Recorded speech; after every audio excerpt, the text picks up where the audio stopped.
सभी विद्यार्थियों का आज के वीडियो में एक बार फिर स्वागत है। जैसा कि आप सब पढ़ भी रहे हैं, तो आज अपन के पास जो टॉपिक है वह है श्वसन तंत्र, रेस्पिरेशन सिस्टम्स।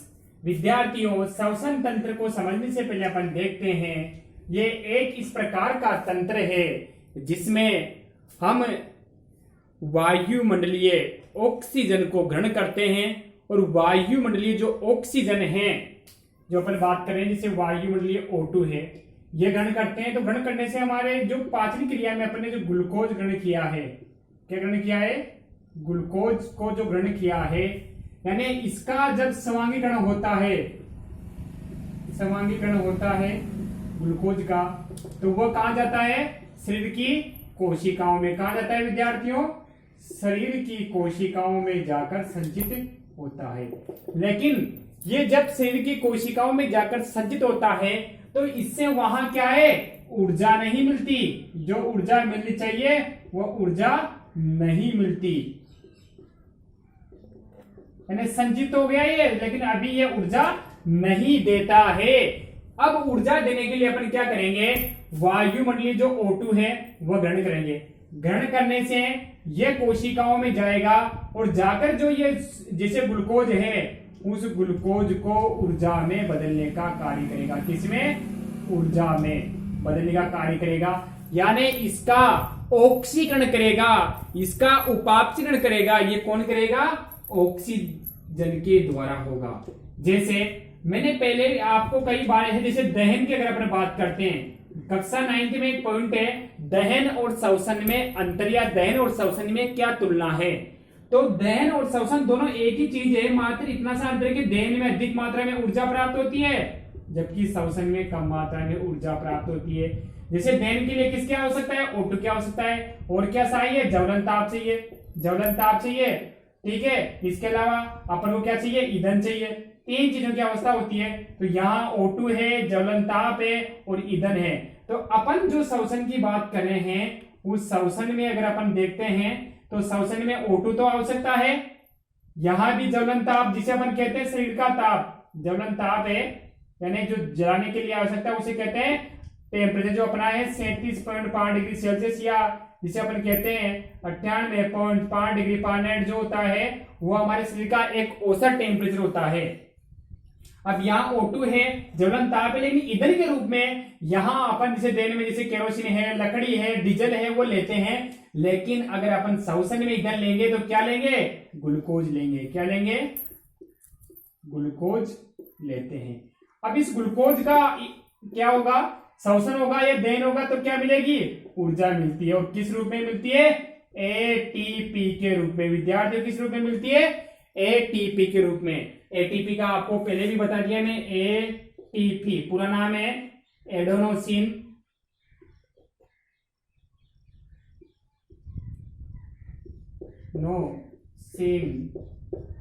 Try phosphate. ठीक है विद्यार्थियों, यानी इसका पूरा नाम है। इस रूप में हमारे शरीर में जो ऊर्जा है वह निर्माण होती है। इस ऊर्जा से ही अपन कार्य ग्रहण करते हैं और कार्य करने से अपन को, यानी कार्य करते हैं तब ऊर्जा खर्च हो जाती है, फिर वापस अपन भोजन ग्रहण करते हैं। भोजन किस रूप में जाकर संचित होगा? ग्लूकोज रूप में जाकर संचित होगा और ग्लूकोज से वापस एटीपी बनेगी, फिर अपन कार्य करते हैं, फिर ऊर्जा खर्च हो जाती है। यह प्रक्रिया एक सामान्य रूप से चलने वाली प्रक्रिया होती है। तो आप समझ लीजिए कि श्वसन होती है वो एक कार्य जिसमें ऑक्सीकरण एवं उपापचरण की क्रिया होती है। तो इसको अगर अपने परिभाषा में लेते हैं तो किस प्रकार लेते हैं, ये आपको एक समझाने का था कि किस प्रकार श्वसन की क्रिया संपन्न होती है। तो अब यह सामान्य तौर पर श्वसन तो वो चीज है, लेकिन श्वसन की जो ऑक्सीजन है उसको कोशिकाओं तक पहुंचाने के लिए कुछ अंग भी आवश्यक होने चाहिए ना भाई। जैसे श्वसन है, श्वसन अपन ने ऑक्सीजन ग्रहण किया, लेकिन उसको प्रत्येक कोशिका तक पहुंचाने के लिए कुछ अंग भी आवश्यक होने चाहिए। उन्हीं चीजों की अपन यहाँ तंत्र में बात करेंगे। ये तो श्वसन की एक सामान्य प्रक्रिया है, लेकिन श्वसन किसे कहते हैं वो चीज को आप यहाँ देखो, क्या डेफिनेशन बैठती इसकी।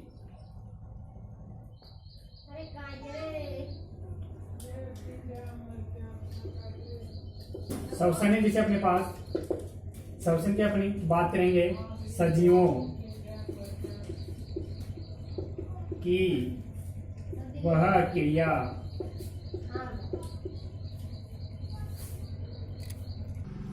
तो विद्यार्थियों यहाँ श्वसन की जो क्रिया है सजीवों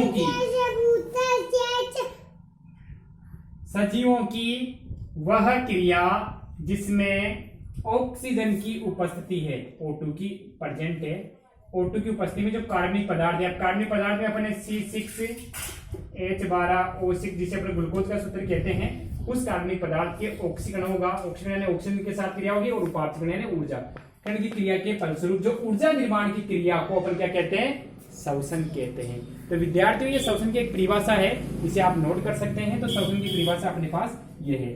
तो यहाँ अपन जो चीज है, अब यहाँ अपन बात करते हैं मानव श्वसन तंत्र की, यानी जो मानव श्वसन तंत्र है, ह्यूमन रेस्पिरेटरी सिस्टम। तो विद्यार्थी यहां अगर अपन इसकी बात करते हैं तो मानवीय श्वसन तंत्र का जो मुख्य अंग होता है, यानी अंग की अगर अपन बात करें तो वो क्या होते हैं, लंग्स, जिसे अपन लंग्स या फेफड़े बोलते हैं। तो लंग्स से है वो क्या है, इसकी अपन देखते हैं तो ये फेफड़े होते हैं, एक जोड़ी, ठीक है, एक जोड़ी जो फेफड़े होते हैं वो श्वसन क्रिया में मुख्य होते हैं। क्या होते हैं, मुख्य होते हैं। तो ये चीजें आपको पता होनी चाहिए। अब यहां अपन देखते हैं इस श्वसन तंत्र को अपन ने 3 भागों में बांटा है, यानी सबसे पहले अपन है ऊपरी श्वसन तंत्र, दूसरा है निचला श्वसन तंत्र, और तीसरा अगर अपन बात करते हैं श्वसन मांसपेशियां, ठीक है। यहां अपन लेते हैं डायाफ्राम,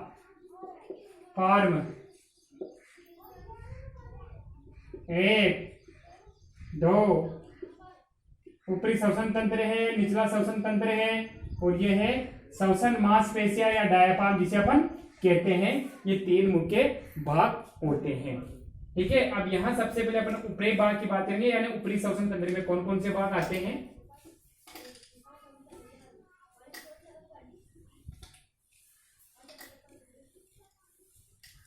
सबसे पहला भाग लेते हैं अपन ऊपरी श्वसन तंत्र की। ऊपरी श्वसन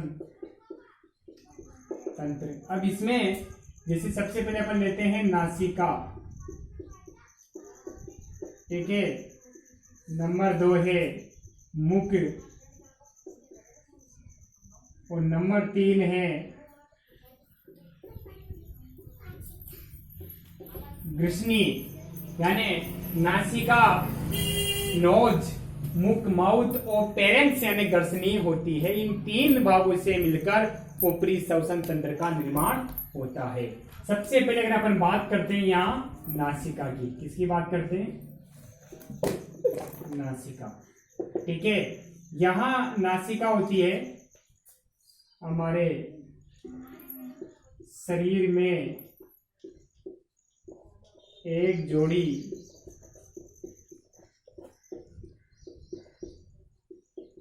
नासिका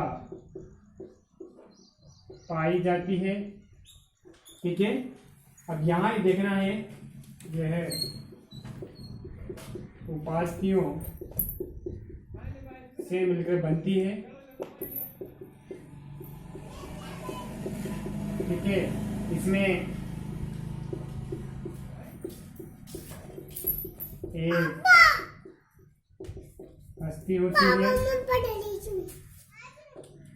साथ में अब अस्थि यानी एक बोन्स इसमें होती है। अब नासिका की अपन बात करते हैं तो नासिका में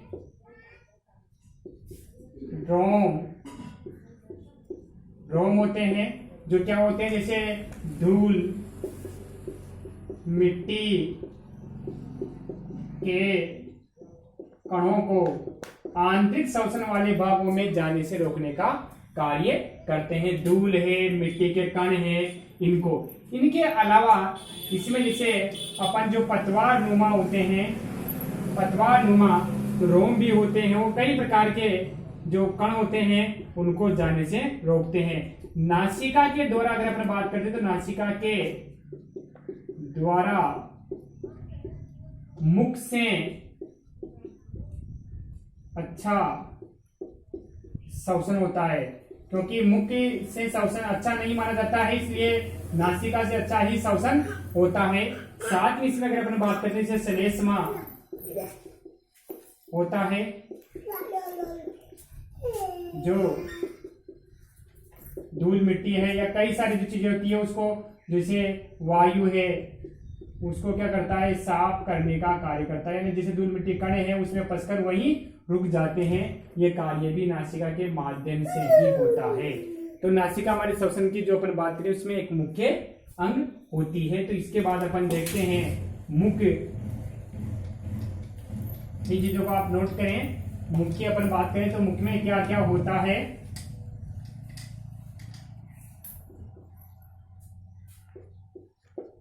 मुख के द्वारा भी श्वसन होता है, यानी अपन जब कई समय के जैसे अपन दौड़ते हैं या कुछ का और कार्य करते हैं, जब हमारे मुख के द्वारा भी श्वसन का कार्य होता है, लेकिन मुख द्वारा जो श्वसन होता है वो अच्छा नहीं माना जाता है, क्योंकि इसमें जैसे धूल मिट्टी के कण है वह हमारे अंदर जैसे ट्रेकिया है, श्वास नलिका है, स्वरज्जु यंत्र है, उस पर जाकर पहुंच जाते हैं। तो ये मुख के द्वारा जो श्वसन होता है वह हानिकारक ज्यादा माना जाता है, इसलिए मुख से श्वास लेना अच्छा नहीं होता है। इसके बाद में तीसरा जो अपना भाग है उसे अपन कहते हैं गर्सनी।